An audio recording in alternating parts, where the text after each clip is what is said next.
অবশ্যই আমার দীর্ঘ রাজনৈতিক অভিজ্ঞতা থেকে এটার দুইটা দিক আছে। একটা দিক হলো যে দেখেন ইন জেনারেল লোকজন পছন্দ করে না যে পার্লামেন্ট মেম্বাররা প্লট নেক কিংবা গাড়ি নেক, এটা এটা সত্য, এটা এটা এটা বাস্তবতা।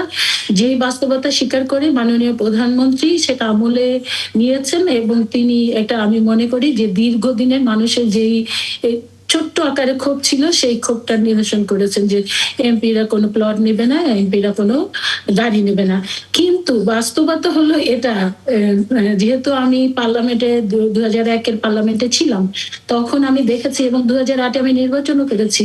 তো সেই বিবেচনা থেকে আমি বলবো যে বাস্তবতা হলো যে এরকম যে রাজনীতিবিদদের নিয়ে অনেকে মুখরোচক কথা বলে কিংবা অনেকে বলতে চায় যে রাজনীতিবিদরা নিজেদের স্বার্থে রাজনীতি করে, কিন্তু এখনো বাংলাদেশে অসংখ্য রাজনীতিবিদ আছে যারা রাজনীতিটাকে একটা স্যাক্রিফাইস হিসেবে মনে করে এবং সেই সব রাজনীতিবিদরা বলতে পারেন যে আজকালকার নির্বাচনে অসংখ্য টাকা পয়সা খরচ হয়, কিন্তু আমার জানা মতে আমি জানি অসংখ্য এমনও এমপি মন্ত্রীরা আছে যারা নির্বাচন করতে গেলে তাদের কিন্তু কোনো অর্থ থাকে না। তাদেরকে তাদের যারা ভালোবাসে, যারা মনে করে যে এই লোকটাকে দিয়ে আমার এলাকার উন্নয়ন হবে, এই লোক মানুষের ক্ষতি করবে না, এই লোক সকলের উপকার করবে, তাদের কিন্তু তারা নিজেরা স্বইচ্ছায় স্ব উদ্যোগে এবং নিজেদের অর্থ খরচ করে তারা কিন্তু এমপি বানিয়ে দেয়। এর সংখ্যাও কিন্তু অসংখ্য আছে এবং এই ধরনের অসংখ্য এমপিও আছে যাদের কিন্তু কোনো গাড়ি নাই। তো তাদের কি হবে? দেখেন একজন উপজেলা চেয়ারম্যান বলেন কিংবা একজন জেলা পরিষদ বলেন, তাদের কিন্তু গাড়ির ফ্যাসিলিটি আছে।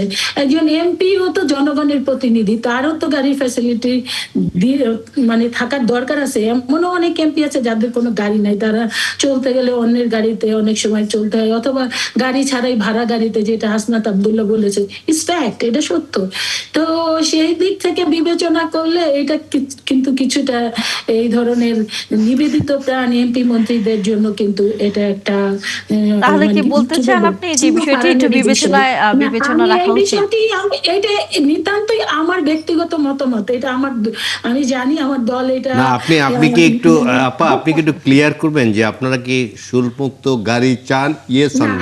আমি ওই জায়গাটায় যেতে চাই না। আমি যেখানে যেতে চাই সেটা হলো যে শুল্কমুক্ত গাড়ি না। যেমন ধরেন একজন উপজেলা চেয়ারম্যানের যে গাড়ি দেওয়া হয় সরকার থেকে, তিনি যে কয়দিন উপজেলা চেয়ারম্যান থাকে সেই কয়দিন ওই গাড়িটা ইউজ করে, আবার যখন সে তার চেয়ারম্যান তো চলে যায়, অন্য কেউ আসলে সে ওই সরকারি ওই গাড়িটা সে ইউজ করে, মানে এটা সরকারেরই থাকে, জাস্ট যতদিন সে দায়িত্বপ্রাপ্ত থাকে ততদিন সে ইউজ করে। এই ধরনের কোনো কিছু চিন্তা করা যায় কিনা আমি এটা না, তিনি তো যৌক্তিকই বলেছেন যে উপজেলা চেয়ারম্যান তিনি গাড়ি পান, একজন এমপি কেন পাবেন? নিশ্চয়ই সংসদেও আলোচনা হবে, যেহেতু সংসদে আলোচনা কিছুটা হলেও হয়তো উঠেছে। জিলেন খান দুদিন পরেই হয়তো আমরা দেখতে পাবো তিনিও সংসদে সেখানে আছেন, তখন হয়তো তিনি এই বিষয়গুলো নিয়ে আলোচনা করবেন আশা করি। আপনি নিশ্চয়ই এর মধ্যে জানেন যে আজকে সুশাসনের জন্য নাগরিক সুজন তারা একটি গোলটেবিল বৈঠক করেছে এবং সেখানে সুপ্রিম কোর্টের জ্যেষ্ঠ আইনজীবী সারা হোসেন বলেছেন যে ঐক্যমত্য কমিশনকে কোনোভাবেই গণতান্ত্রিক প্রক্রিয়া বলা যাবে না, এটি একটি সিলেক্টিভ প্রসেস ছিল। তিনি এ ধরনের একটি মন্তব্য করেছেন যে কারণ কয়েকজনকে নিয়ে ডিসিশন নেওয়া হয়েছে, গণতন্ত্র সেখানে কোথায় ছিল, নির্বাচনে কে এসছে, কারা নির্বাচন করেছে, এই ধরনের একটি বক্তব্য। এই কমিশনে যারা সদস্য রাজনৈতিক দলগুলোর সাথে যখন আলোচনা করেছে, সব দলের কথাও কিন্তু তারা শোনেনি।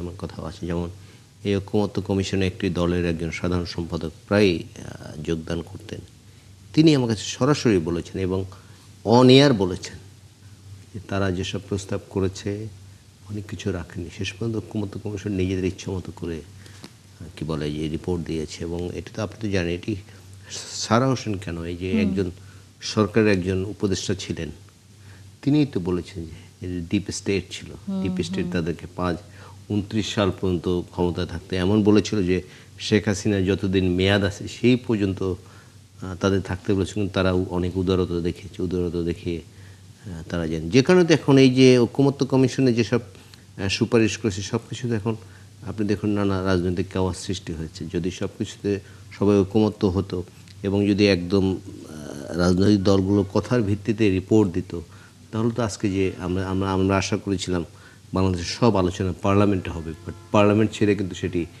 বাইরেও এসছে। আপনি জানেন রাজধানীর বিভিন্ন সড়কে বিরোধী দল যারা আছে তারা কিন্তু বিভিন্ন প্রোগ্রাম করছে। আস্তে আস্তে অনেক কিছু বেরোবে। এখন কেবল সারা হোসেন বললেন, হয়তো এবং এটি গুরুতর অভিযোগও তিনি করেছেন, সেটি হচ্ছে যে বিচার ব্যবস্থা সংস্কার কমিশনে কোনো আইনজীবী, নারী আইনজীবী তো ছিল না, কোনো আইনজীবী এবং বিচারপতিকেও এখানে সম্পৃক্ত করা হয়নি। তো বিচার ব্যবস্থা যাদের কিন্তু যথার্থই বলেছেন, যাদের প্র্যাকটিক্যাল অভিজ্ঞতা আছে, আপনি আমি বা থিওরিটিক্যাল অভিজ্ঞতা দিয়ে সেটি কিন্তু প্র্যাকটিক্যাল অভিজ্ঞতা যার আছে তার মতো কিন্তু অ্যাক্ট করতে পারবো না, তিনি যথার্থই বলেছেন। হেলেন জেরিন খান, ঐক্যমত্য কমিশনের যে বৈঠকগুলো হয়েছিল তখন সেখানে বিএনপি প্রতিনিধিত্ব করেছে, আমরা জানি যে সবচেয়ে বেশি, এবং বর্তমানের স্বরাষ্ট্রমন্ত্রী তিনি সেখানে সবচেয়ে বেশি সেখানে অংশ নিয়েছেন এবং তার মতামত তুলে ধরেছিলেন। কিন্তু দিন শেষে যখন এখন বারবারই বিভিন্ন গণমাধ্যম এবং বিভিন্ন তথ্যগুলো বের হচ্ছে যে ঐক্যমত্য কমিশনটি যখন গঠিত হয়েছে এবং তারপরে তারা যে ধরনের প্রস্তাবগুলো দিয়েছে, জুলাই সনদ থেকে শুরু করে নানা বিষয়ে আপনাদের সাথে যখন আলোচনা হয়েছে, সেই জায়গায় আপনারা কি কখনো এরকম অনুভব করেছিলেন কিনা যে অভিযোগটা এখন উঠছে যে এই পুরো প্রক্রিয়াটি কোনোভাবে গণতান্ত্রিক পন্থায় আসলে করা হয়নি? আপনারাও কি আসলে সেরকম কোনো কিছু অনুভব করেছিলেন কিনা? যে একটা কথা আছে না, কাঙালের কথা বাসি হলে ফলে, তো সেরকম একটা অবস্থা। আমরা তো এটা অনেক আগে থেকে, প্রথমে ডে ওয়ান থেকে আমরা বলেছি।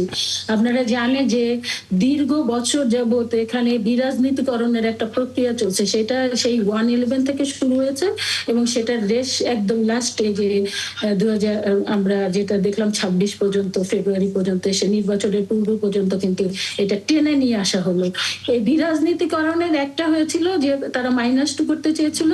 প্রথমে -2 করতে গিয়ে তখন আমাদের প্রাণপ্রিয় নেত্রী, দেশনেত্রী বেগম খালেদা জিয়া এবং আমাদের বর্তমান প্রধানমন্ত্রী জনাব তারেক রহমানের উপরে যে অত্যাচার নির্যাতন হয়েছে এবং সেই সময় বিএনপিকে টুকরা টুকরা করবার জন্য যে প্রক্রিয়া করা হয়েছে, আমি মনে করি আজকে সারা হোসেন